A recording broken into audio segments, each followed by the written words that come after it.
নমস্কাৰ, স্বাগতম জনাইছোঁ আমাৰ অন্য এটা ভিডিঅ'লৈ। আজি আমি আপোনালোকক দেখুৱাবলৈ বিচাৰিছোঁ যে আমি বহিৰাজ্যত থাকিও অসমীয়া ৰীতি নীতি অকণো পাহৰা নাই। আমি কেনেদৰে নিভাঁজ অসমীয়া পৰম্পৰাৰে পালন কৰিবলৈ চেষ্টা কৰি আহিছোঁ সদায়। সেয়া লাগিলে সকামেই হওক, ৰাসেই হওক, ভাওনাই হওক, গীতা পাঠেই হওক বা ভাগৱতেই হওক।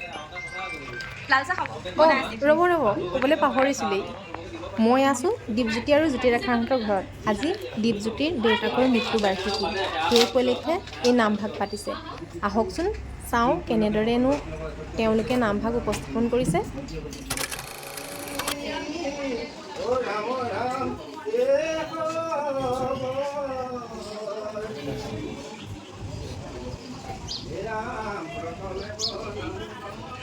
ভিতৰত চলি আছে নাম আৰু বাহিৰত এয়া খাদ্যৰ যোগাৰ। সকলোৱে হাতে কামে লাগি ভাগি বনোৱা মেলা, দিয়া থোৱা সকলোখিনি কৰিছে। এনেকুৱা পৰিৱেশবোৰত অসমখনলৈ বৰকৈ মনত পৰে জানেনে? এইজনী হৈছে জ্যোতিৰেখা দেই।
দিনিয়া দেহা দুদিনিয়া দেহা হল কচু পাতৰ পানী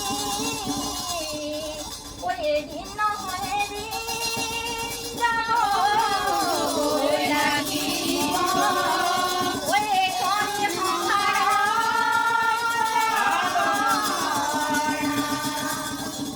এই নাম দেহা এদিন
আজি পিতৃ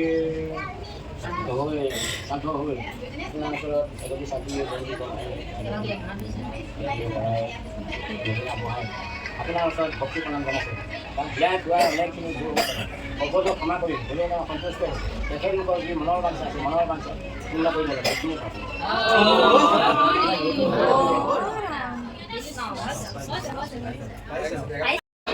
নাম গাই ইয়াতে সমাপ্ত হ'ল এতিয়া প্ৰসাদ বিতৰণৰ কাৰ্যসূচী যিহেতু ইয়াত কলপাত পোৱা নাযায় কলগছেই দেখিবলৈ পোৱা নাযায় সেইবাবে প্লাষ্টিকৰ পাত ব্যৱহাৰ কৰা হৈছে দায় দোষ নধৰিব দেশ চাহে ভেষ নহয় জানো সেয়ে যি পাইছে তাকেই ব্যৱহাৰ কৰিব লগা হৈছে লাহে লাহেকৈ আৰু মানুহ আহিবলৈ আৰম্ভ কৰিছে যিহেতু ভিতৰত ঠাই কম সেইবাবে বাহিৰতে বাৰাণ্ডাতে বহাৰ ব্যৱস্থা কৰিছে প্ৰসাদ খাই হৈ গ'ল এতিয়া ভাতৰ ব্যৱস্থা এনেকৈয়ে বহিৰাজ্যত সকাম পতা হয় তাকে আপোনালোকক দেখুৱালোঁ যদি ভিডিঅ'টো ভাল পালে তেতিয়াহ'লে লাইক কমেণ্ট আৰু শ্বেয়াৰ কৰিবলৈ নাপাহৰিব ভিডিঅ'টো আজিলৈ ইমানেই ধন্যবাদ